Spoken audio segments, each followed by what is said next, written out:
yung secretary daw po ng DNR ay isang jet setter. This year alone, or starting nung siya po ay ma-appoint, umabot po sa 13 to 14 times yung kanyang foreign trips. Ano po yung pakinabang ng taong bayan doon po sa 13 to 14 foreign trips ni DNR Secretary Loizaga? Like I said, correct me if I'm wrong, kung tama ba yung binigay sa akin info, 13 to 14 trips, although doon sa 13 to 14 trips, meron ka atang personal trips doon, so wag na natin i-consider yun, maybe 2 or 3, but let's stick with the official trips.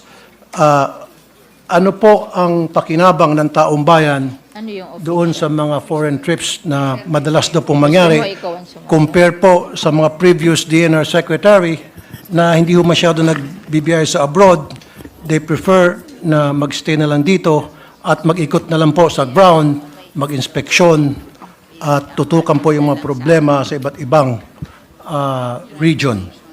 How many foreign trips? 5 or 6, I'm just confirming. Oh yeah, you just list down. United Nations. Can the DNR Secretary, can we put her under oath if she says 5? We will suspend the rules if she's going to answer. You want? Kasi pag sinabi niyang 5, nope, I don't think nagkamali po yung mga source ko. Let's put her under oath na talagang panindigan niya na 5 ilan? 6, 5? 5. I don't think so. Hindi lang po 5. I think Hindi that lang po sinasabi 6. niya Hindi yung lang po kanyang 7, 8, 9, ibang 10. trip personal. So it's not charged to the only 5 all- trip personal, sabi po nung aking source, lahat yun ang ginamit niya yung kanyang diplomat passport. So kung diplomat passport ang ginamit niya, it has to be official.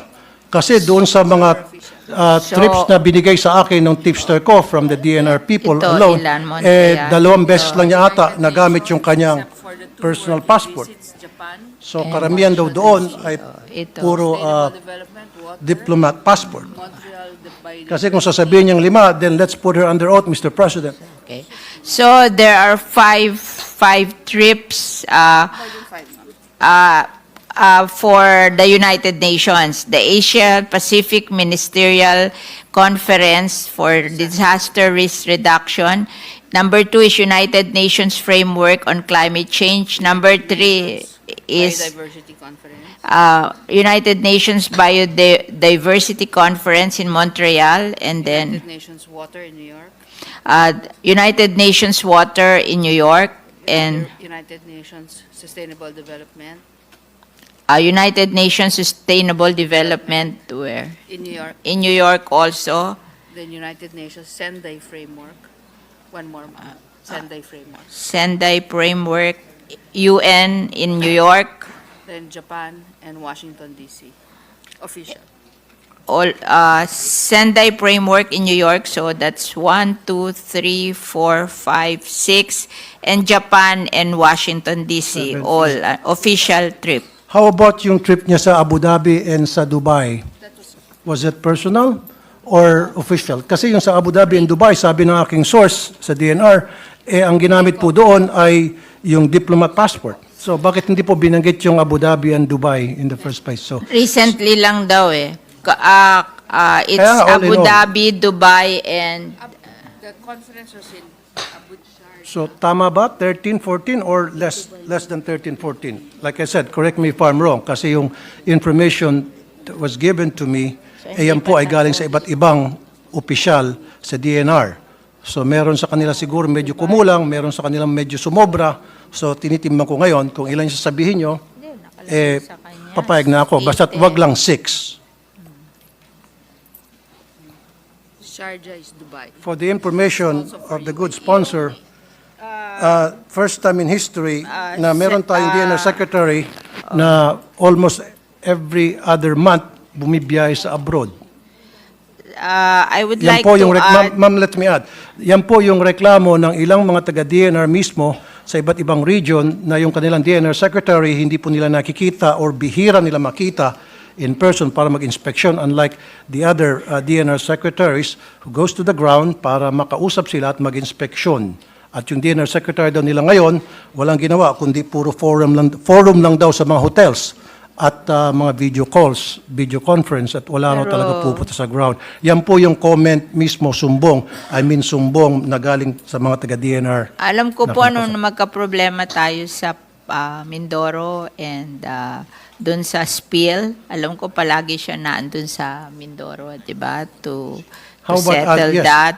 Okay. And sinasabi niya ito daw Dubai, most recent to kaya hindi niya agad na banggit at hindi pa tapos. Meron pa sa Meron pa? Okay. Hindi, yung Abu Dhabi and parang November and December tong Abu Dhabi and Dubai.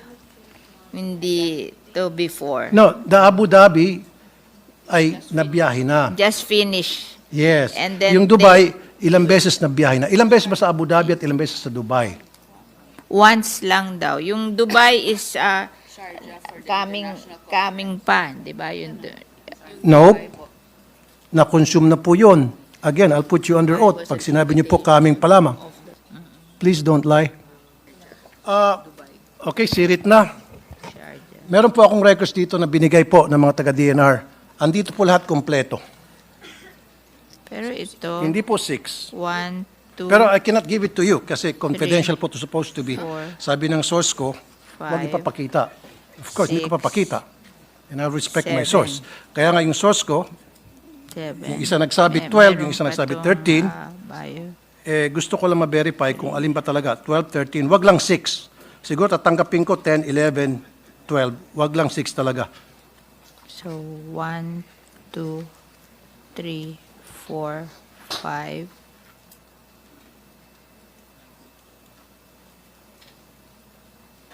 5, 6, 7. 8, 9, Ano 10. yung pang 8? Ma'am Alcantis, tapos pakisabi na lang po ito, all official. Mr. President, the reason why I'm we asking just this, want to, let me just continue, ma'am. we Sure. just want to Kasi say, we're talking about people's money here. Kaya nga- Session Yeah. suspended for a minute. Ano lang?